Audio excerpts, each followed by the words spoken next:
Witch Atelier by Kamome Shirahama is a wonderful manga series my lifelong friend Uwu Wizard gently recommended by suddenly hocking the first couple of volumes upon me one day.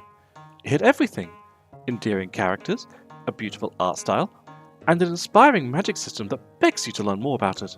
And not only those, it comes with fascinating world building regarding the main organization focused on the study and control of said magic. In this series, magic works by drawing symbols with a special ink, no hereditary bloodline or magical marking required. But because magic's actually a really big deal, witches decided to pretend there's a bloodline thing, and also banned most kinds of magic because they could be used for warfare too, dedicating a lovely little contingent of witches into a memory-wiping authoritarian nightmare police state, who make anyone breaking the rules forget all about the existence of magic entirely. I would like to go on record saying Nemomancy is actually pretty f***ing evil, but to use magic, you need to learn how to use it, and that's where good old magical education comes in. And Witch Atelier, on account of being media that isn't Harry Potter, portrays a really idyllic and benevolent version of education.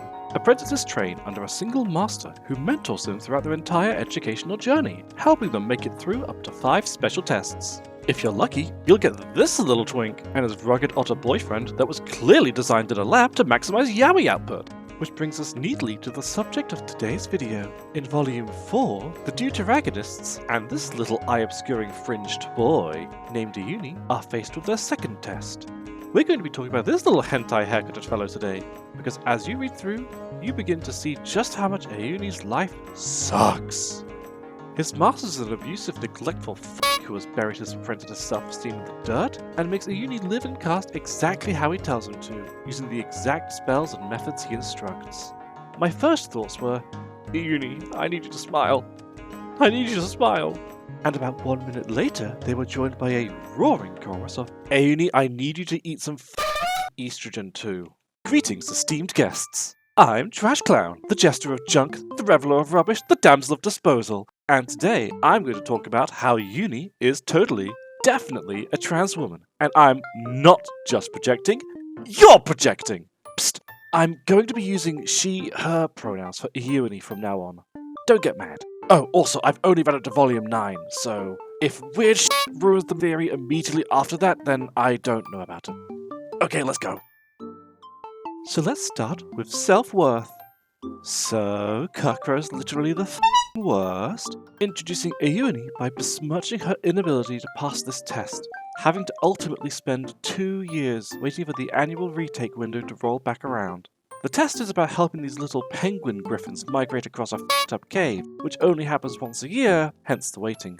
Kakuro bemoans Euini's hands and wishes he could replace them with someone else's, establishing his philosophy that people are just the sums of their parts, interchangeable things to be constructed as others see fit. A fantastic start, truly, and because, of course she has, Euini has internalized every word he's said, agreeing that she's a poor excuse for an apprentice, always causes trouble for him, and as a result is a miserable, self-loathing egg that doesn't quite know what's wrong with her yet. And like many trans women, myself included, goodness, she longs for adoration, talking about how if she passes this test, she might start getting the love and affection and praise she craves. Euini goes on a lot about how you cannot creatively solve this test. You must follow the spells in the primer. There is no alternative. There is no margin for self-expression. You are to do what you are told to do, and to question that is a waste of breath. You are born the way you are, and you must stay the way you are. While all this is going on, Risha goes through her own baggage as she sees all the methods imposed on people taking this test and really, really likes doing things her own style. Despite how she'll act later, she actually serves as a really good catalyst for this being a very specifically trans story for Euini, because it's with Risha's noting that you don't have to be like how you currently are.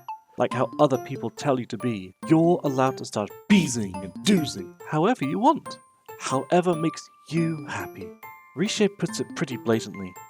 If you change the way you do things, you can do the things you couldn't before. Like changing gender, maybe. The students are then faced with a new problem they weren't expecting. A massive hole in the road they have to stay in contact with, lest the cave's magic throw them out. Euini reacts calmly and rationally, by immediately breaking down and having a panic attack after her preparation was rendered useless. So, Euini has a very adverse reaction to being observed, as anyone with massive underlying feelings of shame about their presentation or identity would. Simply being looked at causes such intense nervous shaking that she's basically incapable of drawing the spells she needs to use, meaning she needs to pack loads of quires, little notepads you pre-draw your spells on to quickly cast them later, in order to do anything at all. And then she says one of the most trans-ass things any human being can say. If I could, I'd find a way to stop being me. I wish I could be anyone else. Do I need to elaborate on the trans desire to change oneself into someone better? While obviously this is presently a very unhealthy way to have it framed in one's head, we will see that Euini gets a little better at this thing. Then Riche pipes in with a very well-intentioned, "You can pass this test just the way you are." And I am like, girl, an egg is cracking here, read the room! So in the middle of her sobbing and self-loathing, Euini picks up that the world is actually pretty nice compared to Cutcrow the Unfuckable. Elira is being patient, Riche is being supportive, and Agate's not being a complete tryhard bitch for once. She's grown so much since the first couple of volumes. Euini realizes it's Cutcrow who's f***ed with her, and now she's the only one in this cave f***ing with herself. So following Riche's very well-intentioned advice, she actually manages to hack her magical cloak and transform herself into a really aesthetic shadow creature thing, meaning people technically aren't able to see her anymore, meaning she has the calmness of mind needed to cast spells with people around. Yay! Real talk.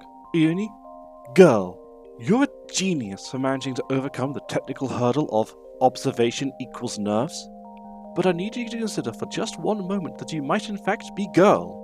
I mean, you finally made yourself happy with yourself by changing an aspect of your appearance. You hid the parts of yourself you hate, and now are exuding the confidence of someone presenting as they want to, being seen as they want to. The deeper root causes of your hatred of being seen can be identified and addressed. Finding a way to look and be known that you like is basically the core of the trans experience. Lord knows that one Velma cosplay that obliterated my egg in one day knows that. Are you done hating yourself? Yeah. A little bit, anyway. Good. There's nothing wrong with you at all.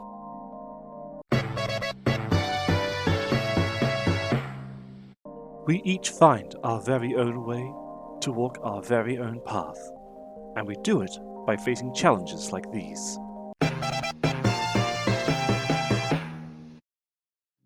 So then the bad guys show up, known as the Brimmed Caps. They don't give a fuck about no magic rules, and are objectively correct, but kind of assholes about it. Why do I say they're correct? Because they permit magic that does direct transformations to people. This is one of the many types of magic which the Pointed Caps, operators of the World Magic Memory Police, dislike because of ethical concerns such as, the magic applied to a person is permanent and can never be undone once drawn on, or, their magic can do horrible things to the minds of others without limit, such as memory wiping. Or even the teensy thing of their magic is capable of acting like weapons of mass destruction, and everyone with a pen and ink having access to a nuke is bad. But the Brimmed Caps offer the chance to give myself G-cups. Look, if I could get so good at drawing hentai, I could make myself a disproportionate smoke show hottie instead of forking out so much money for HRT, I'd defy the Geneva suggestions in a heartbeat. But how does the bad guy interruption play into the fact that Euini's absolutely a trans woman who just hashed, and I'm not projecting? Very simply, Euini starts feeling very proud, very happy, so joyously in love with her shadow self, so proud of discovering it, so amazed at mastering it, she starts to accept herself wholly and truly. And she immediately gets hit with, "Since you're so in love with hiding, allow me to bestow upon you a form you'll be anxious to conceal." When trans people discover who they are, so many of us realize that they have to hide it. And notice how this happens literally the instant Euini starts to like herself? The instant Euini discovers the self she loves, she now has to hide it. The allegories are paper f***ing thin here. The Brimmed Cap is the realization that people are going to hate her for this. She is going to be seen as a wolf in shadow, a monster that hides among the innocents ready to strike. So yeah, the brimmed cap gives Euini the Nina Tucker special and leaves them to figure their shit out. And that's how Volume 4 ends. And we're going to basically skip right to the end of Volume 5 now, because Euini stops really going through her own stuff until Coco and the Deuteragonists fix some of the forbidden magic by bamboozling the brimmed cap and applying some special stuff of their own, not stuff that really reflects on Euini as a trans woman. Once all the dust has settled, Euini has to go into hiding because that nightmare memory police would absolutely 100% wipe the memories of the victim of forbidden magic because all Knights Morales are bastards and would just assume Euini did it to herself on purpose. But yeah, Euini basically gets this cool shape-shifting power where she can switch between her human self and her Shadow Wolf self at will, retaining her will in the shadow form because of the band's sick heroics. And then Euini gives us this little gift. For the longest time, I wished to be somebody else. Now I just want to be me again. That's an egg cracking! The egg is fully f***ing hatched! Actually that means Euini has overcome his transness and likes being a boy. F*** you. When you discover who you are, that becomes you. When Euini discovered her talents, her true identity, her capabilities, her shadow self, Euini stopped being the boy that hated himself. Euini became a woman who loves herself. With Euini now on the run, living in the wild, hiding from the Abracadabra with her human form and her wolf form, she stands at a crossroad. Does she become trans? Or a furry? Or will she achieve a greater enlightenment? Both? So I hope through this video, I have impressed upon you the connections between Euini's brief appearance in early Witch Hat and a trans awakening arc, and also impressed upon you my incredibly massive brain and media literacy and incredible voice, please give me praise. But anyway, that's just one random clown living in a rubbish bin's reading of some of the best manga she's seen all year. Will I have more to talk about in the future?